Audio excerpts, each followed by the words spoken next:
Very good morning to all of you. कैसे हैं बच्चे? आई होप आप लोग बहुत अच्छे होंगे और आप लोगों का पढ़ाई बढ़िया चल रहा होगा। तो जैसे कि हम लोगों की क्लास चल रहा था बीकॉम सेमेस्टर फर्स्ट, जहां पर हम लोग मैनेजमेंट प्रिंसिपल एंड एप्लीकेशन का क्लासेस ऑलरेडी कर रहे थे। तो कल की क्लास में हम लोगों ने लेसन नंबर 10 करा। तो आइए बच्चे, आज हम लोग करने वाले हैं यूनिट आपका थर्ड ही रहेगा, जहां पर लेसन नंबर 11 रहेगा। मैनेजमेंट प्रिंसिपल एंड एप्लीकेशंस का आपका सब्जेक्ट है, पार्ट 1 रहेगा। और जहां पर हम लोग बात करने वाले हैं ऑर्गेनाइजेशन के क्या स्ट्रक्चर होते हैं। तो आइए एक एक करके हम लोग सबसे पहले एक बार ओवरव्यू लेंगे कि आखिर क्या क्या कंटेंट हम लोग कवर करने वाले हैं इस चैप्टर के अंदर। तो आइए बच्चे, पहले एक बार इसको हम लोग समझते हैं। आइए ओवरव्यू लेते हैं सबसे पहले। तो इंट्रोडक्शन टू स्ट्रक्चर्स का मतलब क्या होता है, what do you mean by the term structures, क्या मतलब होते हैं। उसके बाद फिर बच्चे हम बात करेंगे types of traditional and modern, कितने टाइप के स्ट्रक्चर होते हैं ट्रेडिशनल और मॉडर्न की हम बात करेंगे। उसके बाद ट्रेडिशनल क्या होता है कि फीचर्स क्या होते हैं उसके बारे में चर्चा करेंगे। उसके बाद फंक्शनल स्ट्रक्चर के डिटेल्स के बारे में चर्चा करेंगे। और उसके बाद प्रोडक्ट स्ट्रक्चर का ओवरव्यू हम लोग लेंगे। तो आइए उसके बाद हम बात करते हैं मेरिट्स एंड लिमिटेशंस। तो इस तरह से हम लोग जो है यहाँ पर काम करेंगे। आइए एक एक करके हम लोग स्टार्ट करते हैं अपनी क्लास को। तो सबसे पहले बच्चे हम लोग जानेंगे कि ऑर्गेनाइजेशन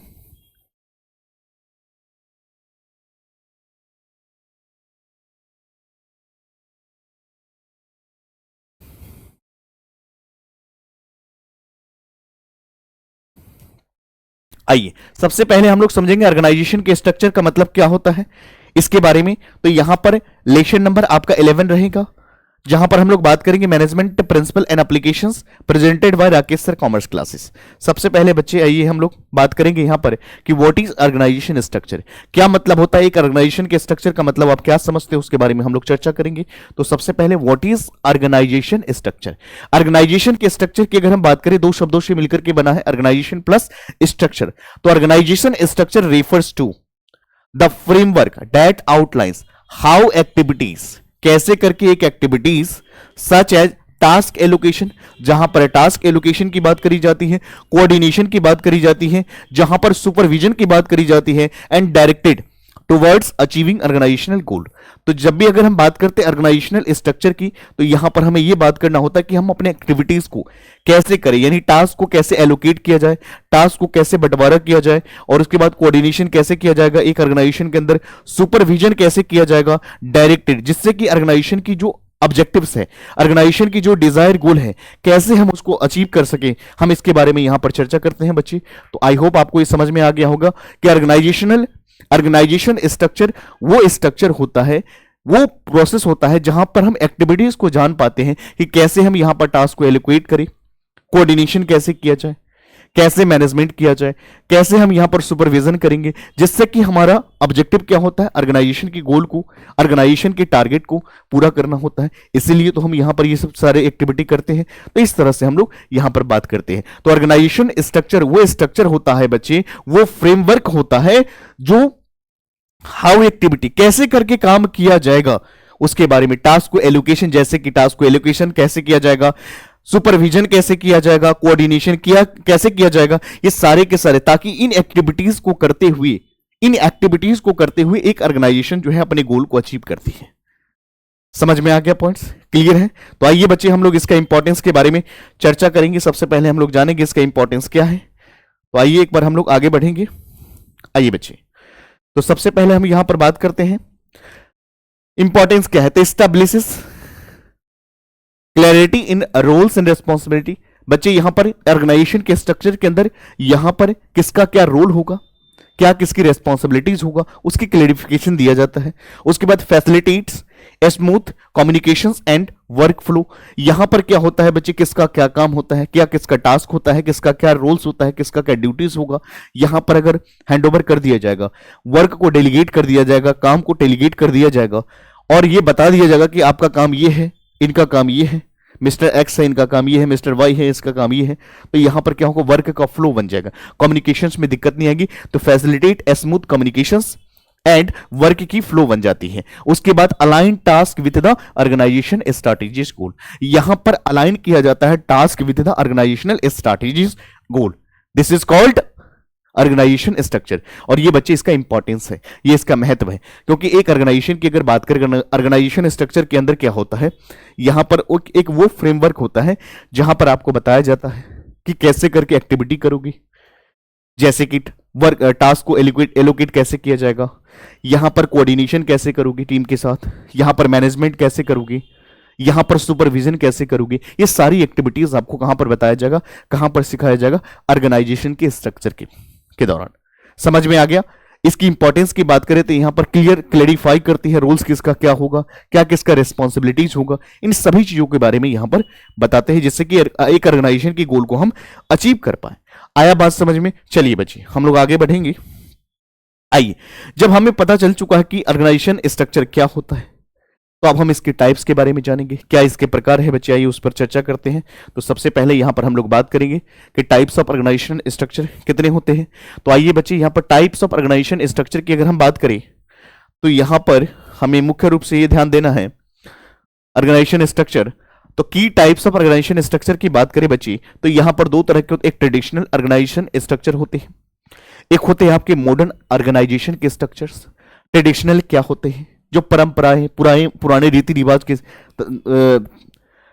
प्रैक्टिकल के ऊपर, अगर मैं ये कह सकता हूं कि ट्रेडिशनल ऑर्गेनाइजेशन स्ट्रक्चर वो स्ट्रक्चर होता है जो परंपरा के ऊपर कहीं ना कहीं डिपेंडेंट होते हैं, पुराने जमाने के होते हैं। मॉडर्न का मतलब आज के युग में जो चल रहा है, जो आज का यूथ का जो डिमांड है उस तरह से। तो यहां पर organisation structure can be broadly classified into two categories, दो टाइप्स के हैं, एक ट्रेडिशनल है और एक क्या है बच्चे, मॉडर्न है। आइए, ट्रेडिशनल का मतलब based on fix hierarchy with clear authorities and responsibility. बच्चे यहां पर ध्यान रखेंगे कि traditional organisation structure based on fixed hierarchy with clear authorities. बच्चे यहां पर अथॉरिटीज और रिस्पॉन्सिबिलिटीज क्लियर होता है, इन बातों का ध्यान रखेंगे। मॉडर्न ऑर्गेनाइजेशन स्ट्रक्चर के अंदर क्या होता है, मोर फ्लेक्सिबल। मोर फ्लेक्सिबल का मतलब क्या होता है, समय के हिसाब से इसको मॉडिफाई कर सकते हो, चेंजेस कर सकते हो, ऑर्गेनाइजेशन की साइज के अकॉर्डिंग आप इसको चेंज कर सकते हो, तो इस तरह से आपको करना होगा। Emphasizing collaborations and dynamic rules की हम बात करेंगे बच्चे। समझ में आ गया। वाई डिफरेंट टाइप्स, क्यों अलग अलग प्रकार के होते हैं उसके बारे में चर्चा करेंगे। Businesses evolve requiring structures that adopt to changing the need and technology. Traditional structure are suitable for stabilities while modern ones support innovation। जब भी हम अगर बात करते हैं बच्ची सस्टेनेबिलिटी की अगर हम बात करें तो मॉडर्न ऑर्गेनाइजेशन के अंदर ये सुटेबिलिटी यहां पर देखने को मिलती है, या मॉडर्न ऑर्गेनाइजेशन के लिए या मॉडर्न ऑर्गेनाइजेशन स्ट्रक्चर के लिए सुटेबल रहेगा। जबकि हम ट्रेडिशनल जबकि हम मॉडर्न की अगर बात करें तो मॉडर्न के अंदर क्या होता है बच्चे, इनोवेशंस की बात करते हैं, यहां पर इनोवेशंस, यहां पर रिसर्च की बात करते हैं, यहां पर न्यू चेंजेस फ्लेक्सिबल की हम बात करते हैं। तो यहां पर सबसे पहले आपने ये समझा कि ट्रेडिशनल ऑर्गेनाइजेशन स्ट्रक्चर क्या होता है, जहां पर मैंने बताया कि ये फिक्स होते हैं, based on fix hierarchy with the clear authorities and responsibilities के बारे में हमने समझा। फिर हमने मॉडर्न ऑर्गेनाइजेशन स्ट्रक्चर के अंदर हमने बताया कि it is a more flexible, क्योंकि ट्रेडिशनल ऑर्गेनाइजेशन स्ट्रक्चर से ज्यादा ही फ्लेक्सिबल होता है। समझ गए बात को। इसीलिए जब ये फ्लेक्सिबल ज्यादा है बच्चे, तो एक बात का ध्यान रखेंगे, ज्यादा फ्लेक्सिबल है तो ये सुटेबल किस चीज के लिए है, इनोवेशंस के लिए। और यहां पर ये क्या है, यहां पर किसका क्या रोल होगा, क्या किसका अथॉरिटी होगा, क्या रिस्पॉन्सिबिलिटीज होगा, तो यहां पर बताया गया है। इसीलिए सुटेबल कहां पर होता है, traditional organisation structure suitable for stability. तो स्टेबिलिटी के लिए ट्रेडिशनल ऑर्गेनाइजेशन स्ट्रक्चर को फॉलो करना होता है, जबकि इनोवेशंस के लिए अगर हम बात करें तो हमें मॉडर्न ऑर्गेनाइजेशन स्ट्रक्चर को फॉलो करना होता है। ये बच्चे दो टाइप के हैं मुख्य रूप से, आपको आई होप समझ में आ गया होगा, क्लियर है पॉइंट्स। तो जब भी ध्यान रखेंगे, ऑर्गेनाइजेशन के स्ट्रक्चर दो टाइप्स के होते हैं, दो प्रकार के होते हैं, एक ट्रेडिशनल होते हैं और एक मॉडर्न होते हैं। जब भी ट्रेडिशनल की बात करते हैं बच्चे, तो यहां पर क्या डिफाइन होती है, किसका क्या रोल होगा, ये हिरार्ची फॉर्म में होती है, किसका क्या रिस्पॉन्सिबिलिटीज होगा, किसका क्या अथॉरिटीज होगा। समझ में आ गया पॉइंट्स। तो ये ऑर्गेनाइजेशन जो होता है सुटेबल होता है किस के लिए, स्टेबिलिटी के लिए। जबकि हम मॉडर्न ऑर्गेनाइजेशन स्ट्रक्चर की बात करें तो बच्चे फ्लेक्सिबल नेचर के होते हैं, ये मोर फ्लेक्सिबल होते हैं। रीजन बिहाइंड कि ये क्या होता है, टाइम के साथ इसको चेंजेस कर सकते हो, इसको अपग्रेड कर सकते हो, ये ऑर्गेनाइजेशन के साइज के अकॉर्डिंग इसको चेंज कर सकते हो। फ्लेक्सिबल डायनेमिक नेचर के होते हैं, इसमें इनोवेशंस इन्वॉल्व होती है। तो यहां पर modern organisation structure is dependent on based on कौन सी स्ट्रक्चर पे होते हैं बच्चे? मॉडर्न के अंदर हम बात करते हैं इनोवेशंस के ऊपर बेस्ड होते हैं। यहां पर इनोवेशंस का अंदर इनोवेशंस करते हैं, न्यू आइडियाज, न्यू रिसर्च किया जाता है। तो इस तरह से हमने इन चीजों को समझा। आई होप आपको ये टाइप्स ऑफ ऑर्गेनाइजेशन स्ट्रक्चर समझ में आ गया होगा। तो चलिए बच्चे हम लोग आगे बात करते हैं। आइए आइए हम लोग एक बार समझते हैं कि आखिर ट्रेडिशनल ऑर्गेनाइजेशन स्ट्रक्चर क्या होता है। हम लोग यहां पर और बेहतर तरीके से समझते हैं। हालांकि मैंने समझाने का प्रयास करा, बट यहां पर समझिए डेफिनेशन ट्रेडिशनल, एक एक करके दोनों को हम लोग समझेंगे। तो a structure that has been use decades focusing hierarchy and clearly defined, मैंने अभी जस्ट बताया। ट्रेडिशनल ऑर्गेनाइजेशन स्ट्रक्चर एक ऐसा स्ट्रक्चर होता है जहां पर रोल और अथॉरिटीज डिफाइन करा जाता है। तो यहां पर आइए इसके कैरेक्टरिस्टिक्स को समझते हैं बच्चे। तो सबसे पहले क्लियर चेन ऑफ कमांड, यहां पर क्लियर लिखा चेन ऑफ कमांड होती है कि कौन व्यक्ति किसका कौन सुपीरियर है, कौन किसका सबऑर्डिनेट है, कौन व्यक्ति किसको रिपोर्ट करेगा, कौन किसको ऑर्डर देगा, कौन किससे बातें करेगा। तो ये सारी चीजें डिफाइन होती है। Authorities flow from top to bottom, तो यहां पर अथॉरिटीज की बात करें टॉप टू बॉटम होता है। समझ में आ गया बात? Emphasis on rules procedures and control, तो यहां पर सारे के सारे रूल्स को फॉलो करने होते हैं, प्रोसीजर को फॉलो करने होते हैं एंड कंट्रोल को फॉलो करने होते हैं। आई होप आपको समझ आ चुका होगा, मैंने अभी जस्ट आपको बताया था। चलिए बच्चे आइए हम लोग एक बार बात करते हैं फंक्शनल स्ट्रक्चर। आइए यहां पर हम लोग एक बार देखेंगे क्या मतलब होता है फंक्शनल स्ट्रक्चर, उसके बारे में। आइए बच्चे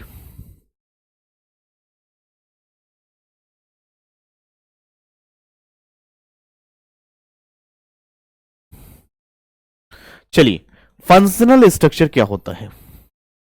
तो on the basis of functions, क्या फंक्शंस है, किसका क्या काम है, उसी बेस पर तय किया जाएगा। आइए डेफिनेशन की बात करते हैं बच्चे। एन ऑर्गेनाइजेशनल स्ट्रक्चर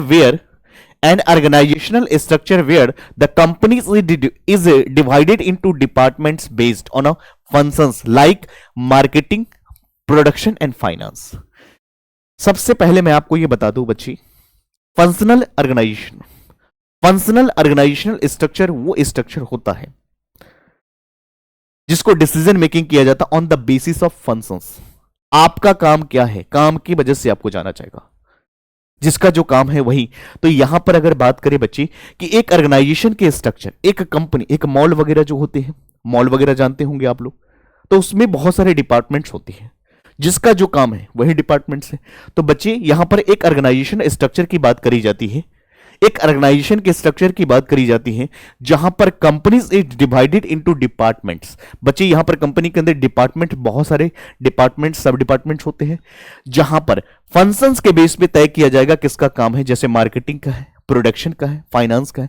फाइनेंस से रिलेटेड अगर काम करेंगे तो फाइनेंस डिपार्टमेंट, प्रोडक्शन एंड यहां पर मैन्युफैक्चरिंग से रिलेटेड काम होगा production department, sales and marketing से रिलेटेड जो एक्टिविटीज होगा वो sales and marketing team decide करेगी। तो इस तरह से जिसका जो काम है, काम की वजह से जाना जाएगा on the basis of functions. समझ में आ गया?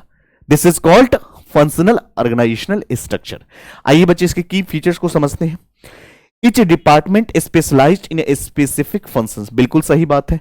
अगर कोई डिपार्टमेंट, फॉर एग्जांपल अगर कोई डिपार्टमेंट मार्केटिंग में डील करता है तो बच्चे उनकी मार्केटिंग में स्पेशलाइजेशन होंगे। तो जितने भी डिपार्टमेंट होंगे, चाहे प्रोडक्शन का होगा, चाहे फाइनेंस का, चाहे मार्केटिंग का होगा, सारे डिपार्टमेंट स्पेशलाइज्ड होते हैं, अपने फील्ड के लिए महारत होते हैं, अच्छे तरीके से स्पेशलाइज्ड को अचीव कर चुके होते हैं। Managers have in A depth knowledge of their departments focus area, बिल्कुल सही बात है। यहां पर जो मैनेजर्स होते हैं स्पेशलाइज्ड होते हैं अपने कोर एरिया के ऊपर, यहां पर नॉलेज बहुत ज्यादा डेप्थ होती है, डिपार्टमेंट पे ज्यादा फोकस उनका रहती है। Encourages operational efficiency and expertise, बिल्कुल सही बात है। जब यहां पर एक वर्क को डिवाइड कर दोगे छोटे छोटे टुकड़े में, जब एक ऑर्गेनाइजेशन को डिवाइड कर दोगे अलग अलग फंक्शंस के बीच पर, तो यहां पर स्पेशलाइजेशन तो आएगा ही आएगा ना बच्चे। जब एक ही व्यक्ति वही काम करेगा जो उसको करना पसंद है या उसके लिए सेपरेट कर दिया, तो यहां पर ऑर्गेनाइजेशन को, एक डिपार्टमेंट को, एक कंपनी को हमने डिवाइड कर दिया कि मार्केटिंग का काम है, प्रोडक्शन का काम है, फाइनेंस का काम है, आपको यही डील करना है, इनको यही करना है, आपको ये करना है। तो आप उसी काम पर आप फोकस करेंगे तो आपकी एफिशिएंसी बढ़ेगी, आपकी नॉलेज बढ़ेगी, आपकी एक्सपर्टाइज बढ़ेगी, स्पेशलाइजेशन ज्यादा आपके अंदर होगा। तो इस तरह से स्पेशलाइजेशन को भी हम एक्सीलेंस को अचीव कर सकते हैं on the basis of functional structures. बच्चे आइए एग्जांपल लेते हैं। एक manufacturing company with separate department for production, quality control, marketing and finance. तो एक मैन्युफैक्चरिंग कंपनी जो है विथ सेपरेट डिपार्टमेंट, एक मैन्युफैक्चरिंग कंपनी का सेपरेट डिपार्टमेंट है बच्चे, जहां पर प्रोडक्शन है, क्वालिटी कंट्रोल है, मार्केटिंग है एंड फाइनेंस है। तो सारे के सारे these are the examples of functional organisational structure. I hope आपको समझ में आ गया होगा बच्चे। तो चलिए हम लोग आगे बात करेंगे। आइए हम लोग जानते हैं इसके कुछ मेरिट्स पॉइंट्स को। क्या मेरिट्स पॉइंट्स है इसके बारे में हम बात करते हैं। किसका? फंक्शनल। तो सबसे पहले स्पेशलाइजेशन एंड इंप्रूव एफिशिएंसी, बिल्कुल सही बात है इनका। इजियर सुपरविजन एंड कंट्रोल, बिल्कुल सही बात है। और उसके बाद प्रमोट्स स्किल डेवलपमेंट की बात करी जाती है। चलिए बच्चे एक एक करके हम इन चीजों को समझते हैं। तो आइए सबसे पहले हम लोग देखेंगे। तो यहां पर सबसे पहले हमें बात करना होता है कि मेरिट्स को हम एडवांटेजेस बोलते हैं। तो सबसे पहले फंक्शनल ऑर्गेनाइजेशन स्ट्रक्चर के अंदर क्या होता है बेटा? स्पेशलाइजेशन होती है, improve efficiency, each department focus on its area of expertise, बिल्कुल सही बात है। Easier supervision and control, managers oversees specific functions, leading and better control होती है। Promotes skills development, employees gain expertise by the working specialized area. यहां पर जो employees होते हैं एक्सपर्टाइज होते हैं, बिकॉज यहां पर उसकी वर्किंग एरियाज क्या होती है? स्पेशलाइज्ड नॉलेज होती है, स्पेशलाइज्ड एरिया होती है उनकी। तो these are the merits of functional organization structure. चलिए बच्चे आगे हम लोग बात करेंगे। जब हमें उसकी एडवांटेजेस को पढ़ लिया तो हम डिसएडवांटेजेस को भी पढ़ेंगे, लिमिटेशंस को पढ़ते हैं। क्या लिमिटेशंस है इसका? तो सबसे पहले lack of coordination between department, बिल्कुल सही बात है। ये प्रॉब्लम यहां पर देखने को मिल सकती है बच्चे। आइए सबसे पहले हम इन चीजों को समझते हैं। सेकेंड बात करें डिलीट इन डिसीजन मेकिंग, बिल्कुल बात है, सही बात है कि यहां पर डिले हो सकता है। Focus on department goals over organisation goal, यहां पर डिपार्टमेंट के गोल पे ज्यादा फोकस किया जाता है, ओवर ऑर्गेनाइजेशन के गोल पे ध्यान नहीं दिया जा रहा। अपने डिपार्टमेंट के लिए रिस्पॉन्सिबल है, मेरा जो काम है मैं काम वही करूंगा। तो यहां पर अपने डिपार्टमेंट पे ज्यादा फोकस देते हैं रेदर देन ऑर्गेनाइजेशनल गोल। तो आइए बच्चे यहां पर डिपार्टमेंट्स में वर्क इन अ आइसोलेशन, यहां पर डिपार्टमेंट अकेला काम करते हैं, अफेक्टिंग कोलैबोरेशन, बिल्कुल सही बात है। आइए डिलेट इन डिसीजन मेकिंग की जब हम बात करते हैं बच्चे, तो inter department communications can slow decision process, बिल्कुल सही बात है। Focus on departmentals goal over organisational goal की बात करते हैं, departments prioritise their own objectives over the company's overall success. बच्चे यहां पर कंपनी की सक्सेस के बारे में ध्यान नहीं देते हुए यहां पर डिपार्टमेंट पे ज्यादा फोकस किया जाता है। तो these are the limitations of functional organization structure. I hope आपको समझ में आ गया होगा। तो चलिए हम लोग आगे बात करेंगे। आइए हम लोग बात करते प्रोडक्ट स्ट्रक्चर का मतलब क्या होता है बच्चे, उस पर हम लोग फोकस करेंगे। आइए सबसे पहले हम लोग बात करते हैं कि क्या मतलब होता है। तो यहां पर सबसे पहले हम बात करते हैं प्रोडक्ट स्ट्रक्चर क्या होता है। अभी हम लोग फंक्शंस की बात कर रहे थे। An organization structure where divisions are based on different products offered by the company, यहां पर प्रोडक्ट के बेस पर डिसीजन मेकिंग किया जाएगा। This is called product structure. आइए की फीचर्स की बात करते हैं। Each product division operates separate units, बिल्कुल सही बात है। Divisions have their own resources such as marketing, sales, production and teams focus on achieving success for a specific product. These are called product structure. आई बात समझ में? तो यहां पर बच्चे प्रोडक्ट स्ट्रक्चर के अंदर क्या डिवीजन किया जाता on the basis of different products offered by the company. एक कंपनी बहुत सारे प्रोडक्ट को ऑफर करती है मार्केट में, तो वहां पर एक प्रोडक्ट के बेस पर यहां पर डिसीजन लोगे। आइए बच्चे हम लोग कुछ मेरिट पॉइंट की बात करते हैं। किसकी? प्रोडक्ट स्ट्रक्चर की।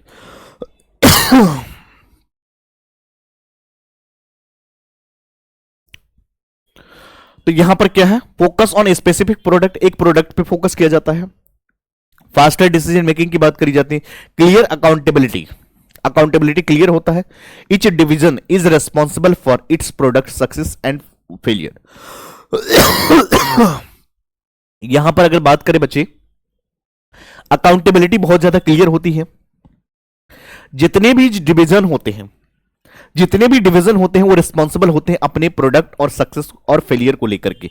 अगर यहां पर हम बात करें प्रोडक्ट इस स्ट्रक्चर की बात करते हैं, इच सबसे पहले फोकस ऑन स्पेसिफिक प्रोडक्ट, एक प्रोडक्ट पे फोकस करते हो, यानी each division specialize in its product line, ensure dedicated attention, बिल्कुल सही बात है। फास्टर डिसीजन मेकिंग की जब हम बात करते हैं, decision are made independently within divisions product divisions.